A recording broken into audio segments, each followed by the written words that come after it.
Welcome, everyone, to another episode of Wealth Architecture. I'm your host, Jason Safford, founder of Exceptional Results Now, along with my co-host, the awesome Bruce Wernick of Wernick Financial Services. And Bruce, Welcome. it's been a month. We've uh, Wow. we've had to take a break, and now here we are, beginning of spring, post Easter. I hope you've recovered from the Passover holidays. Yes. And we're going to start by narrowing down on a particular group of people that we're calling the sandwich generation. And I'm going to start by saying, as a kid who took bag lunches to school, my mother packed my lunch. I was a sandwich kid. But this Right. isn't about being a kid who took sandwiches to school. This is a different kind of sandwich. What are we talking Right. about? Well, the sandwich generation, that's the person who is at home. Is the you're you've got kids at home, and all of a sudden now your parents who are also living, thank God, and they're around with us. But we're also now starting to take care of them. They're the elder family members who are at a stage in their life where they're starting to wind down. Their legacy is now starting to be defined by their children and their grandchildren. And as their abilities and the capabilities start to be limiting, who's trying to take care of them? Right. And many times it becomes their children, and they are caught in that sandwich generation because they've got their parents who they're taking care of, and they've got their children on the bottom. So they're that Wow. meat in the middle. They're that meat in the sandwich Yeah. that you really start taking care of. Who So are they taking care of? there's a lot of responsibility in that because you have to think, when you're taking care of your parents, aging parents, they're they're unfortunately going back to a childlike state where they Many need help times. with a lot of things. And unfortunately, with a lot of our kids today, they're not getting on their feet as quickly and really being able to establish their independence and establish themselves where they can take care of themselves as easily. Right. And I don't know the exact statistics, but I know that there are statistics that demonstrate that currently the income gap between what parents were making 30 years ago versus what parents and children are making today, there's a significant Excuse me. challenge for Right. younger people in the workforce being able to really make enough money to establish Right. themselves. And that's something that they have to look at. And when we set a plan out in the caregiving program, to backtrack a little bit, going back to some statistics, by the time we finish our talk here, you know, we're looking about 327 elderly people will be treated in an emergency room within the hour, and Wow. that's for a fall. And, that's a one fall for every 11 seconds, you Wow. know, So and so put COVID and the pandemic aside, just right. regular accidents around the house where elderly people fall. One person is falling every 11 seconds. Exactly. And then, and so the other thing I was going to say is that, three of them will, unfortunately die from that fall. That's one every 19 minutes. And that's just from not being attended to. In other words, there's no one around Exactly. to take care of them, Right. and they don't have a life alert or anything else. And No, that's and a that's big some of the, challenge. that's right. And some of the technologies that you can use as a life alert and some other things out there. Well, and Um, and and I just have to point out that, and this is for our listeners, that Life Alert has been around for more than 30 years. But there's a ego that elderly people have had going back to when Life Alerts first started that, continues where they just don't want to accept that, they need this type of help and support. Right. Exactly. It's crazy. A colleague of mine just recently, his 93-year-old father-in-law, who happens to be suffering from dementia, has already fallen 5 times this year. So it just goes back to say that there's technology out there to help you, but people don't, like you said, their ego is in the way. They don't want to use this stuff because they think that it's too clutterly or looks finding. And not only that, is their self confidence is like, I'm not at that stage. I don't need that. I don't need that. Right. I can still, like, for example, I know many people who are in their 90s and they say, I'm still driving. I can still drive, but yet the steering wheel is up here and their head's here. So, Yeah. Yeah. yeah. That's a big challenge that, and so as the child, being able to navigate that with your parents, and also have to deal with your children. I mean, there's an enormous amount of stress, I can only imagine. And, just thinking about it from a standpoint of planning and being able to eliminate some of that stress, how do we think about, or how should we think about planning for these eventualities? Well, yeah, the planning, the first thing is having conversation. There's uh, and part of that conversation is going to be very emotional and it's going to be challenging to address the people, especially, like I said, having the conversation with the elderly parent and just saying, listen, mom, dad, we want to sit down, we want to talk to you. There's things we need to know, because and it goes back to what do they want to take care of? What are the things they want to make sure that things are addressed in this time? You know, and people shouldn't stress out over it, and you shouldn't panic over it, even if they haven't had these discussions. Hmm. Just even starting to have that conversation with your spouse about what we need to do to address mom and dad, make sure things are taken care of for them. The important thing is that we have to open up that conversation, and you have to have that conversation. You have to talk to them. You want to ask them directly, what are some of the needs that you need? What are some of the medical needs that are happening? What are do you talking about the life lock or the life assistance? Sorry, there are these technology assistants out there. We have to address some of the legal matters. And not only that, what are some of the government programs that are out there out there to help you?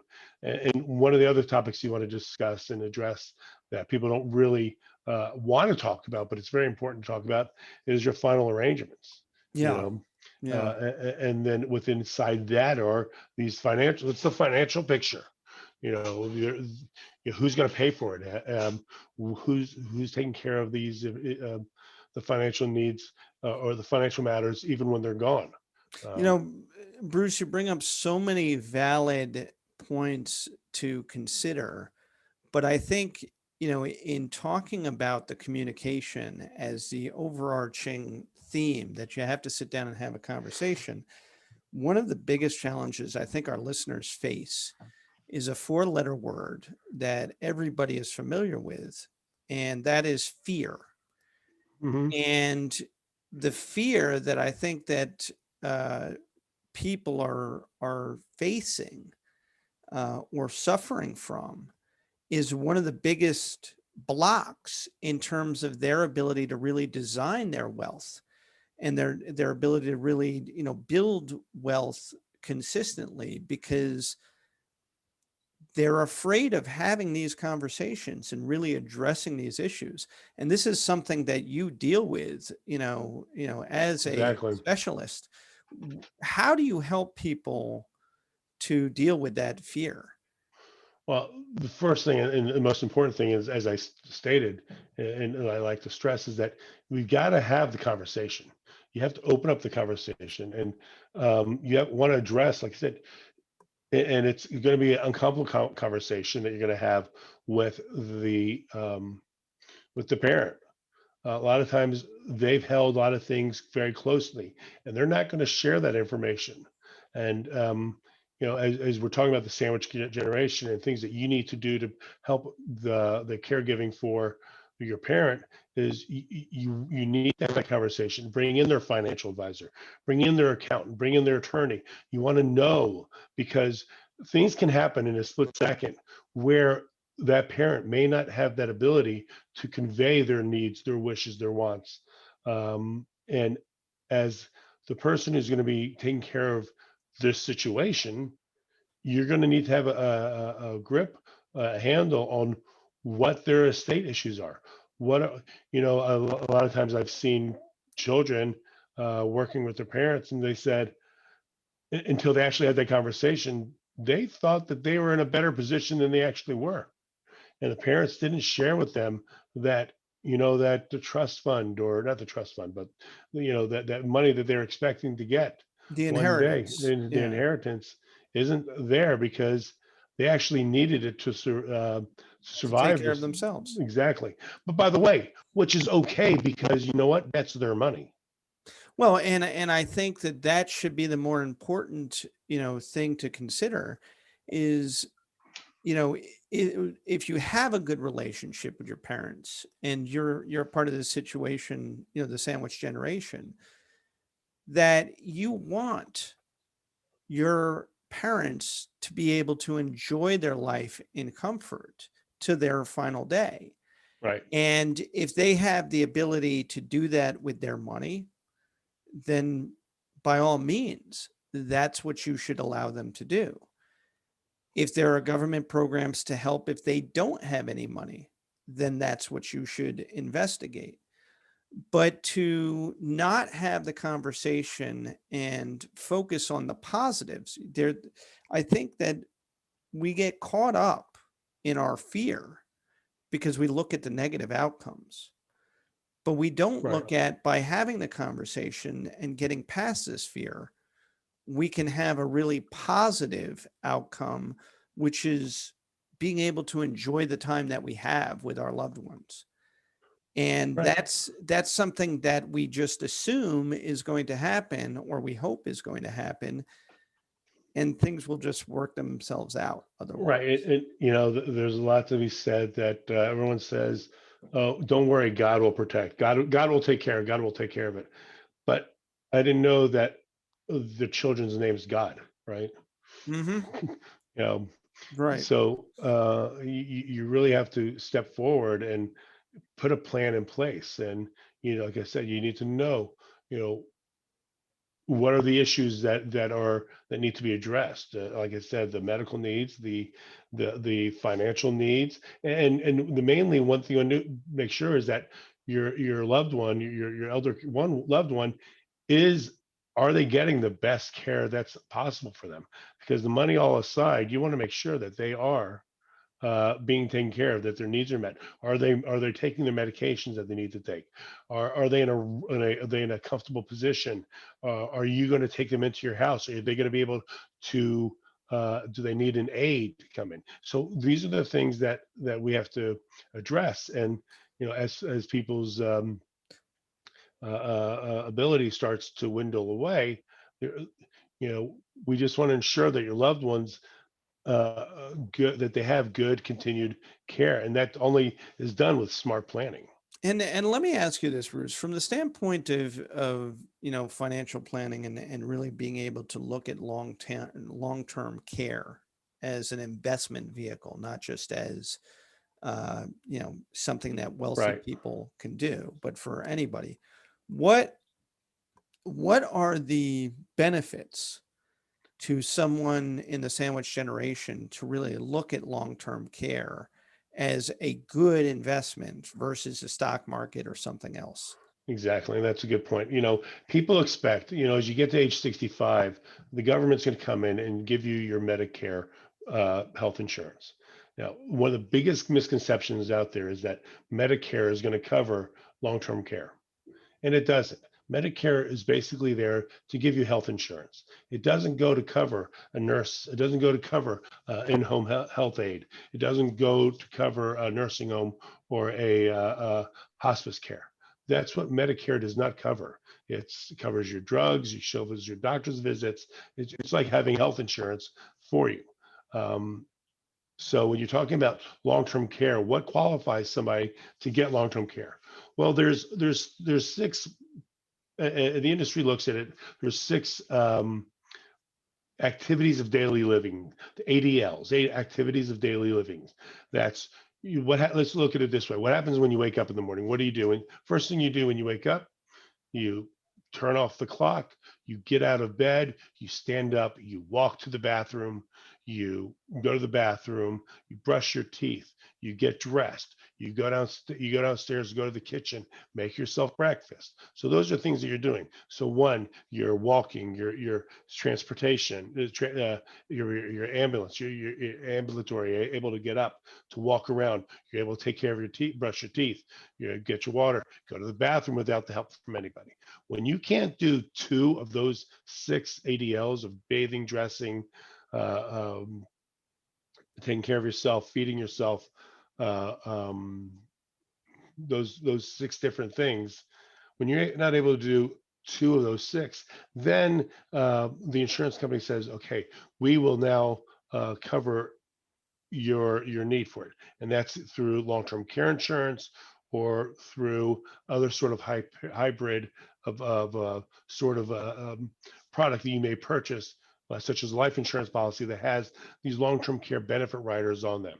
So in that, I'm kind of getting a little ahead of myself. So, but you want to make sure that in order to be able to cover the cost of having someone come in to help you with those two of those six ADLs, um, because it does get costly. The cost of a nurse to stay in the home 24 hours in the state of New York, the average is $500 a day.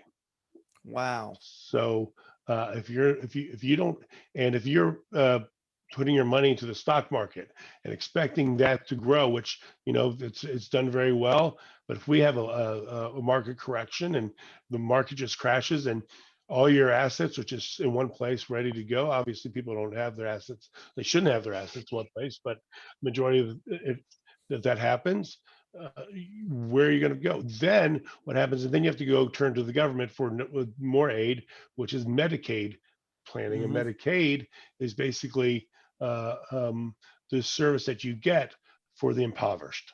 So I And just want to point this out that you're talking, $500 a day for in-home nursing care for someone that you love, on average, right? on average, is going to cost you $168,000 a year if it's provided around the clock every day of the year.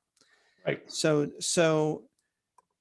Breaking it down, that's $15,000 a month. that's right. And what's really scary about that is if somebody lives for a couple of years, you're up past $500,000 very Exactly. quickly.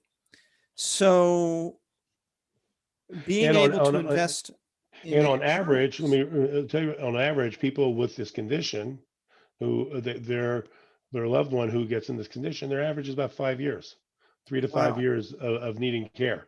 Now, you may be fortunate that your loved one continues to go on, um, You're good. and you may you continue to live for a long time.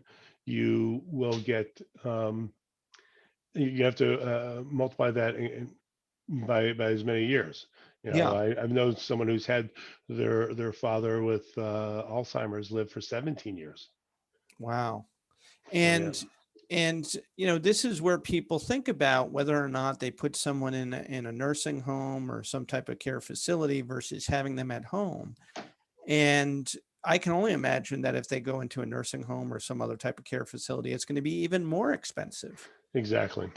And one of the ways that I've been able to help some of my clients recently with this is the fact that they didn't need their life insurance at the time when this happened anymore. The children were grown. They have their ability to the children take care of themselves. They're sustainable.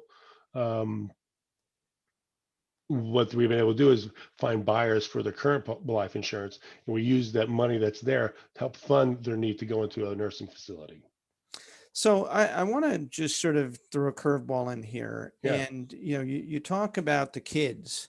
So as a part of the sandwich generation, you have the stress of the taking care of the parents and the financial challenges there. But you also have to think about it in terms of how you're taking care of your kids. So why is uh when we look at it that way, why is it valuable to really look at long-term care insurance versus, just spending the money that the parents have in their bank accounts as well as whatever you're willing to contribute? Right. Well, because it bankrupts people mainly. And we also have to look at the fact that a lot of these insurance companies, they're getting out of the long-term care business. Because people are living longer. They're living longer and they are using it. When Mhm. long-term care insurance started um, offering the offerings came out, they were offered unlimited benefits, unlimited number of years of good benefit coverage. Uh, um, with maximum daily benefits. Well, as throughout the years, the insurance companies kept lowering their offerings, lowering it to a 5-year benefit period, a 3-year benefit period, a 10-year benefit period, but they're no longer offering unlimited benefit periods. And they're also no longer offering the maximum amount of money. So basically, when you're buying a long-term care policy, you're basically buying a pool of money that you want to use to go and cover the cost of care. Now, God willing, you never need that. So you're basically spending all this money into something like that. And that's a big argument that people have saying, I'm never going to need it. So I'm not going to buy it. Um, that's why these insurance companies now have come along with a different sort of plan, and they have these hybrid policies, which are attached to a life insurance policy that give you the benefit of creating the bucket inside their life insurance. God Mhm. willing, you never need it, but you will need the death benefit. So Right. that that's going to be there. But if you do need it, you have the pool that you've created inside the life insurance policy.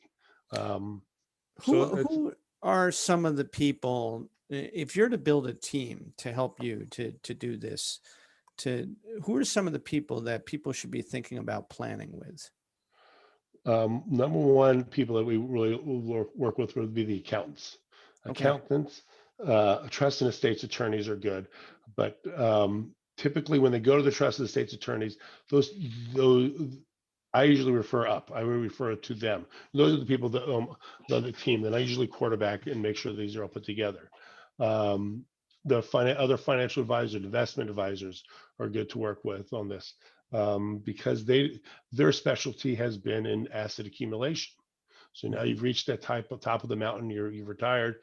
You've got that money that you want to distribute out, but now, like you said, the cost can be so insurmountable that it could basically bankrupt a person on this. So if someone wants to, if they have sustained enough wealth and they say, I just want to be, um, I will self insure my long term care planning. That's really not the wisest move because one, you're not.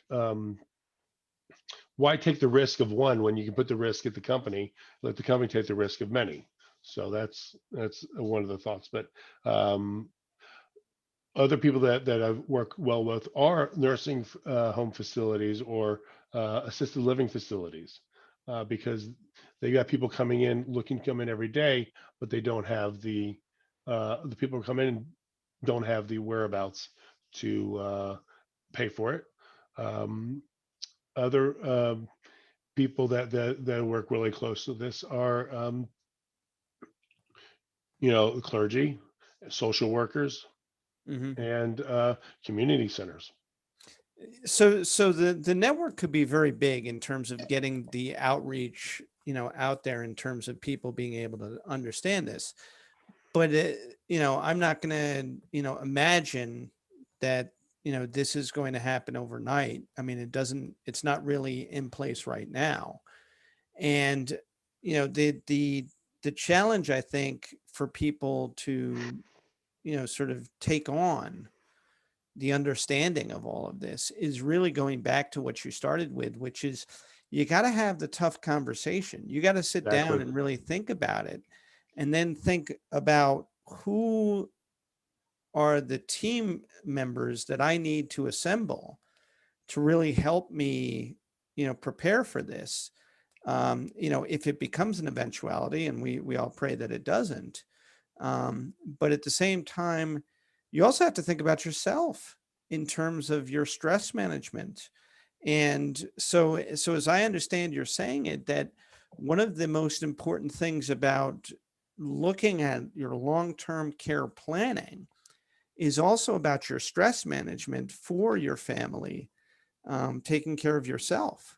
Exactly, and that's a key point to look at is because you want to make sure that the caregiver who's going to be they need help too. There are all these different support groups and social groups out there.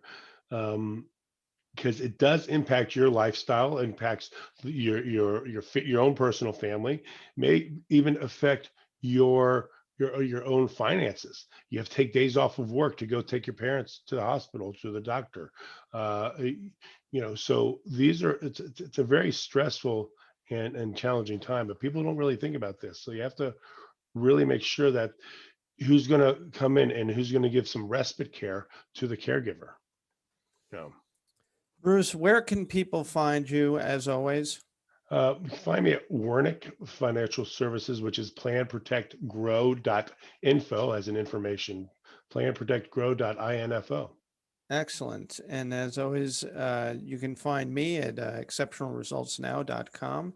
This has been another awesome episode. I want to thank you, Bruce. Always grateful for you. Great to have you back on the Thank show you. and Glad to be back. recording again. And for all our listeners, we hope you have a happy and healthy and wonderful week.